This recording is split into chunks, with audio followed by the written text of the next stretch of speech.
Hey y'all, Bud Reddenauer with New Haven Church. I'm going to make this intro real quick. Let me introduce y'all to our friend, the Holy Spirit. What's that? No, you should be... What you mean you can't actually see him? So who is this person? Come find out. Number one, who is the Holy Spirit? The Holy Spirit is our helper. John chapter 14, Jesus introduces the Spirit to his disciples and says that he will ask the Father and he will give them another helper. And in verse 26, Jesus gives two ways that the helper is going to help us.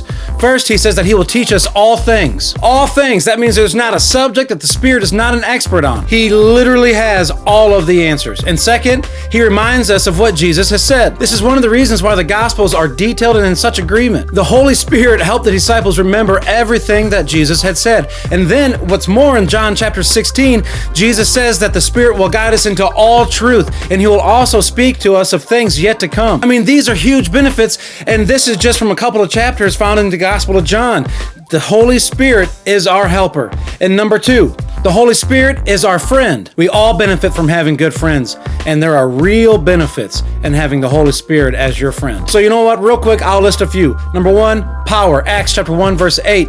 You shall receive power when the Holy Spirit has come upon you. Sure, you're a Christian, you'll live, and then you'll die and go to heaven, but you'll live a life full of defeat and ineffectiveness because you relied on your own strength, rather than the only power that makes it possible for you to live victoriously. A second benefit, love. Romans 5:5, because the love of God has been poured out in our hearts by the Holy Spirit. Unfortunately, we probably all know a Christian who struggles to love people because they've closed off their hearts to the Holy Spirit. Number three, a third benefit from having the Holy Spirit as your friend, fruit. Galatians 5:22. When the Spirit is fully dwelling in our lives, he produces love, joy, peace, patience, kindness, gentleness, etc.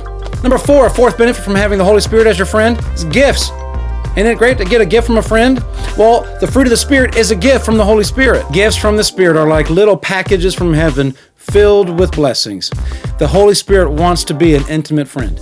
And number three, the Holy Spirit is our God. Now, don't let yourself slip into this mindset where you acknowledge that God is three in one, but maybe you kind of feel like the Holy Spirit is more or less like the assistant to God the Father. He's kind of like the Robin to the Father's Batman. But if you believe that God is really three in one, then listen. The Holy Spirit is just as much God as God the Father and God the Son. I mean, now I do get it. Jesus does call the Holy Spirit helper over and over again, and he's not really one to bring attention to himself, and that's because the Spirit glorifies Jesus and brings to mind what he has said. But when he moves, it is awesome, and he is God. So who is this person? The Holy Spirit is our helper, our friend, and our God who is worthy of worship, and a real friendship with him will change your life. For more information, you can reach us at newhavenbc.com, Facebook.com/newhavenbc, and for more videos like this or our Sunday services, check us out on YouTube.